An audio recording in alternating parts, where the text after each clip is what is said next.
I'm Last Username, and welcome to Hoodoo, my custom Minecraft PvP map. Hoodoo is an asymmetrical attack-defense map. There's two teams, the Invaders and the Defenders. The Invaders have 20 minutes or one Minecraft day to destroy this beacon right here. Defenders have to protect the beacon. If they can hold out for 20 minutes, they win. If the beacon falls, the Invaders win. It's very simple. It's quick and easy to get a game going with anywhere from 8 to 16 players. It's easy to learn, hard to master, and loads of fun. Today I'm going to give you a quick tour of the map and give you a few tips on how to play. So if you take a few minutes to watch this video, you'll really get a lot more out of Hoodoo. Hoodoo is played in survival mode. That means you can break blocks, you can place blocks, you can do pretty much anything that you can do in vanilla Minecraft, as long as you stay within the map boundaries, which should be fairly obvious. There's one difference, and that is that item drops are off. So if you kill players, they won't drop their items. Kill mobs, they won't drop their items. And if you break blocks, they won't drop any items. Other than that, it's just plain old vanilla Minecraft. At the start of the match, defenders will be released from this gate, which is around the middle of the map. And defenders have a 75-second head start on the invaders. So they can use this time to prepare the map for defense, usually by blowing a lot of it up. Defenders spawn with no items, so they can get all the gear from chests like these. And you can do anything you want with your 75 seconds, but a few things you'll probably want to take care of is destroying any chests like these that you don't want the invaders to get hold of. There's also a couple chests down on this sandstone wall here containing basic kits. You're going to want to grab those or get rid of them somehow if you don't want the invaders to have them. The other thing you're probably going to want to do is destroy these bridges. That one and that one there. And you can do that using the flame bows that spawn on the purple wall.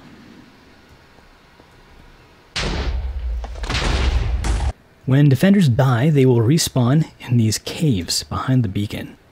And again, they'll spawn with no items, so there's a few places they can gear up. You've got these chests right in front of you. This is the emergency gear. You're going to want to use this only if the beacon is in immediate danger. You've got automatic armor dispensers, and some weapons, and some tools and TNT. Now this gear is not as good as the other gear I'm going to show you, and there are only 14 sets, which will not last you the entire match if you take one every time you spawn. Not even close. The rest of the gear is inside the armories, and there's two of those. They're inside the purple wall. If you go down these stairs through these magical doors, you'll find this stuff. It's better, and between the two armories there are 36 kits in total. So it's definitely worth the trip here if you have the time. Now, the invaders cannot use these doors. However, given enough time, they can mine through the obsidian and get in here. So if you end up with a hole in your armory, you should strongly consider blowing it up rather than letting the invaders get at this stuff. The most important role for the defenders is back defense. Back defender is the guy who goes straight for the beacon at the beginning of the match and stays here the entire time, fortifying it and fighting off any invaders who make it this far. Any decent team will have at least one person on back defense at all times. Now, as far as fortifying the beacon, you are free to modify the spire in any way you like. You can build crap all over it. You can blow it all up. Just be careful not to blow up the beacon itself, because it is destructible by explosions.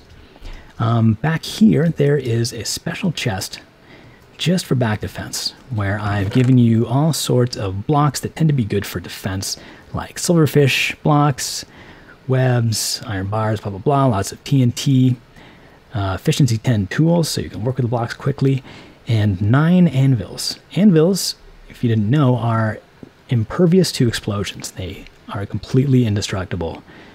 So you're going to want to think carefully about exactly where you place these 9 anvils around the beacon. Also got a couple ender pearls, fire potion, and 2 sets of diamond armor. But this is called elephant armor. And it's special because the chest plate has this ability called knockback resistance.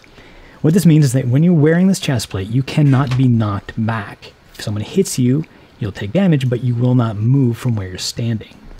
As you can imagine, this is extremely useful for defending the beacon. The beacon itself will also help out back defenders a little bit by giving them saturation and regen whenever they are near it, so you can't get hungry and you'll get your health back really fast. The beacon will also warn you when an invader comes near it. I've joined the invaders here, and you can see that when I get close to the beacon, it starts setting off fireworks all over the place. Generally speaking, defending is about pushing the invaders back and holding them back. And to help with that, there is a shortcut that you can take from the purple wall across the void gap and back up to the sandstone wall on the front lines. It's also important as a defender to always be aware of where the invaders are and to communicate that with your teammates so you can prevent the invaders from slipping through. Defending tends to be the more strategic side of Hoodoo. It can take longer to learn, but I find it more interesting and rewarding. The invaders work very differently from the defenders. Invaders are class-based. There are 5 different classes to choose from. They're named after animals. If I join the team, I will become the rabbit class. And every time I die and respawn, I'll have to choose a new class. I can always go rabbit for free, but the other classes cost experience levels. I'll have to spend the experience levels every time I respawn and choose the class. I will acquire experience levels gradually over time, but I'll explain how that works in a bit. First, let's look at the classes. But first, a very important rule for the invaders. You are not allowed to swap or store any of the items that you spawn with. These are for use on one life only. Can't give them to your teammates, you can't put them in a chest and pick them up on a later life. You can, however, use any items that you find in the map, in chests, in defender chests, whatever. You can take those, you can use them, you can store them, give them to your teammates, whatever you like. So the free class is the rabbit, and he only has 6 hearts, but he has speed 3 and jump boost 4. And feather falling 4 to cushion the fall from those jumps. His weapon is this golden axe, which actually is modified to do a little less damage to other players than a normal golden axe, but it has efficiency 10 on it, which means it can slice through wood like a hot knife through butter. He also has 16 slabs, which he can use to build short bridges or do some nifty jumping tricks like this. For 1 experience level, you can be the Eagle. Eagle is the archer class. It has 8 hearts and projectile protection 6. So still kind of weak, but at least it can take arrows pretty well. The Eagle has a very nice bow, but no melee weapon. So you will want to engage the enemy at a distance. The Eagle also has, this has jump boost, but that's actually a lie. What the Eagle actually has is no fall damage at all. So this is not feather falling. This is a little command block magic to make the Eagle not take any fall damage ever. And I can show you exactly what that's like. It's like that. Pretty simple. Eagle also has ladders, which can be used to climb a lot of things, including this log that's right in front of you here that takes you up to the top of the hoodoos. And the Eagle also has a couple of gas eggs, which are not terribly useful, but can potentially be used for a shield or a distraction, maybe. For 2 experience levels, you can become the majestic Canadian Beaver. Beaver is the builder class. It has 10 hearts and regeneration. So he can take a little more of a beating than the rabbit or the eagle, although he still dies fairly quickly. The beaver has lots and lots of building blocks, all different kinds, including water. He also has a full set of diamond tools and haste 4, so he can use those tools really well. But the beaver has a weakness. I don't even remember what level of weakness this is, but it's high enough that he can't even hit another player or a mob unless he's holding the diamond axe. It's the only thing he has that does enough damage to actually knock them back, but it still takes a long time to kill anything, so if you're a beaver, stay out of combat. What beaver's good at is tunneling and bridging, especially bridging, because the beaver has a tunic with knockback resistance. So just like the defender's diamond armor, he cannot be knocked back. It makes him really, really good at building a bridge while being shot at the enemy, if you can keep him alive. To help keep him alive, he also has these 32 splash potions of healing, which he can use on himself or his teammates, or both at the same time. So beavers work especially well in pairs because you can have one bridging while the other one is splashing potions to heal them. And when you run out of potions, they can just switch up. At 3 experience levels, you can choose the wolf.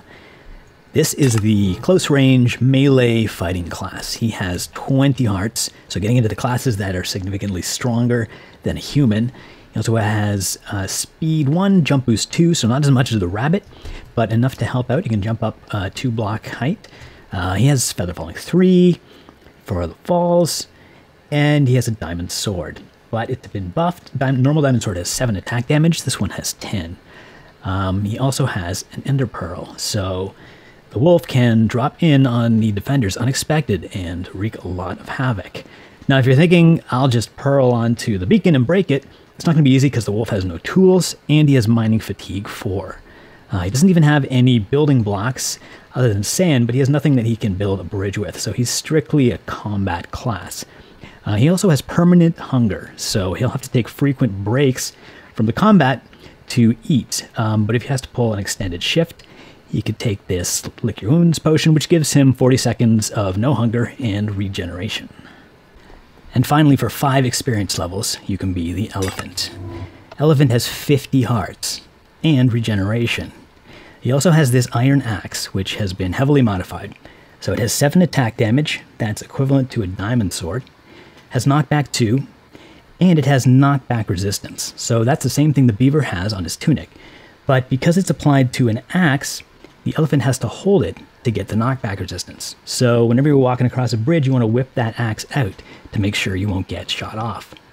The elephant is also the only class with TNT, 2 stacks of it. And he has blast protection on his tunic, so he can be pretty reckless with the explosions. However, the elephant does have slowness, and when he's holding the axe, he actually goes even slower. You can see it has this negative speed attribute on it. He doesn't have any blocks for bridging. He can bridge with the TNT, but it's kind of dangerous when all the defenders have flame bows lying around.